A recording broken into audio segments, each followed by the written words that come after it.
many times. We also paid for their lodging. And then we would give them, you know, and they were new, they were just starting out. Many famous people, I want you to know, started right here at TLC. George told me the names of some the other night, and I've forgotten them. I do remember Mary people, and there are others. And now I read their names today where they are in conferences, and they are the lead speaker, and they got their start right here at TLC. But we were so glad to have them and be here and speak to us. Well, another thing that happened with TLC was that such wonderful helpers, volunteers that just did so many things, decided, well, they would publish a cookbook. And I remember that Martha Honeycutt was the chairman of that committee, and they had recipes from all you people that here, some of you here, others of them could send them in, and we put them into a wonderful cookbook. I'm sorry to say they're no more in print right now. We sold them all. But that was a wonderful thing to do. Also to say, and I can't name them all, but you would not just believe the people that volunteered to help with us. And we had a wonderful chairman that presided, that took over, when one would leave, the other would come. And you just look. Here we are 25 years later, sitting here, celebrating the 25th birthday of TLC. What a wonderful, wonderful joy it is for you to come tonight, to see you, and for us to be able to celebrate 25 years of ministry to the women of this community, and to share the gospel, to share the love, share the fellowship that we have. So, TLC, you just continue, those of you that are working, those that you supported, and I hope that you have another 25 years of service, just as great as the ones you've had in the past. Now let me jump from that to say just a little bit about myself, about my family. I grew up in Spartanburg. I grew up in a Christian home, and if I had to use a verse for that Christian home, it would be, for me in my house, we will serve the Lord.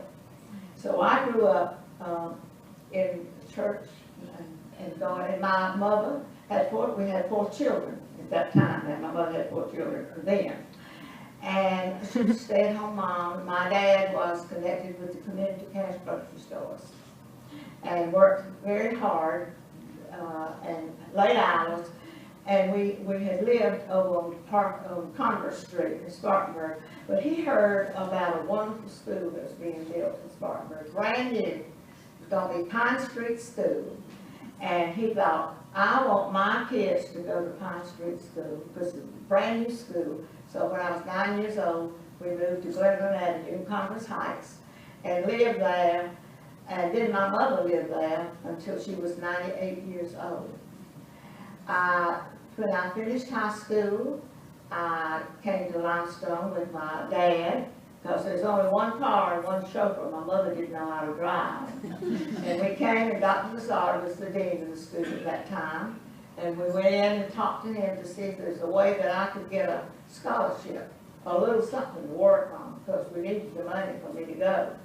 And so he decided that, yes, that could give me a little bit of money. And my job was to go, and when the boys came to date the girls, that I would be the one that would go and find the girls, because you had to go to their dorms and get them, and then bring the girls down so that they could be with their date.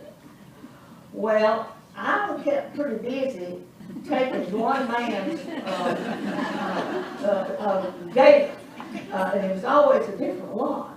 And this was a soldier, a corporal, and he was stationed at camp in Fort Jackson going through basic training. But he came home on the weekends. So I would take the girls and then take them, and John Oliver would be there to take them out on their date. So I saw him pretty much while he was doing that. Well, then there was a time when I would see him down there in the main lobby, and he would have he was doing all kind of magic tricks. He liked to do all the kind of things. And girls were really liking that and oohing and ahhing over it. And I don't know why I did this, but I did, and I just kind of said, I don't think that's so great. And he looked at me, and then I just walked on off. Well, then I realized, I knew that he was going to be sent overseas, and I had heard that. And I remember I rode the bus from Gaffney to Spartanburg when I would go home on the weekends. And I remember riding to Gaffney that particular weekend, and as I did, I saw John Oliver's car. It was that green Pontiac, I think, that he had. And I remember looking at and seeing it, and I thought, well, I hope you'll be safe. I know you're leaving to go overseas. Well, then, my sophomore year, I had an aunt and uncle that lived in South Dakota, and he was a botany professor. And I knew I had to take some kind of science and stuff with limestone pretty soon, and we decided, or I decided, it might be a good idea if I went out there for that year, and I could have my uncle for my teacher. And I took botany, and I didn't have to take any more science when I went to college. Well, my brother, Buddy, was already out there because he wanted to be a doctor. And we all had to work in the cash stores, man, all four of us. And he already knew that he didn't want to be a grocery man the rest of his life, so he wanted to be a doctor. All right, so but I came back after that sophomore year, and that summer, I went to Limestone just so that I could finish in that 3.5 years. Well, when I came back, and you could go uptown and sit on a bench, and then the men and the ball, or whoever came by and give you a ride, you would ride back with them to Limestone. Well, one day I was sitting out there, and I saw this car pull up and stop, and I thought, I can't believe this. It was John Oliver. And I found out that he was up there to be shipped out. But they checked him again, and he had a football knee that had an injury. And when they checked him out up there, they said no, that he couldn't go. So then he was sent to Camp Croft, and he was in charge of the German POWs over there, and that was his job. Well, since he was driving, and since I was in Sunday school, I don't know how it was, but I always had to be up there about 3:30 or 4 to get a ride back to Limestone.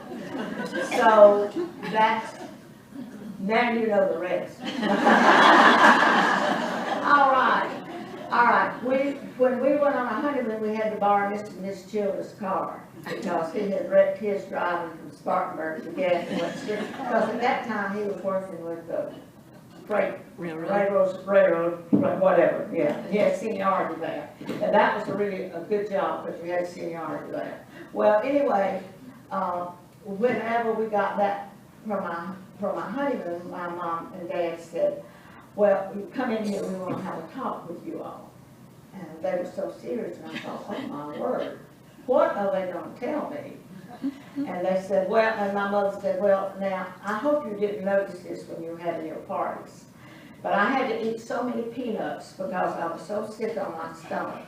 And I just want you to know I'm pregnant. And I said, you what? And she said, I'm pregnant. And she was, by that time, she was like about 4 or 5 months pregnant. And I said, oh, okay. I mean, you're just in shock of it. But my sister Carolyn was fixing to come to Limestone. As a freshman, she was so embarrassed she tried to die. So my dad took her out and bought her a new pair of shoes. So my sister Hazel was born. And Hazel was a joy. My dad had diabetes, and he died at the early age of 49. So that left my mom to raise this child, and my mother was up in her 43, something like that. Uh,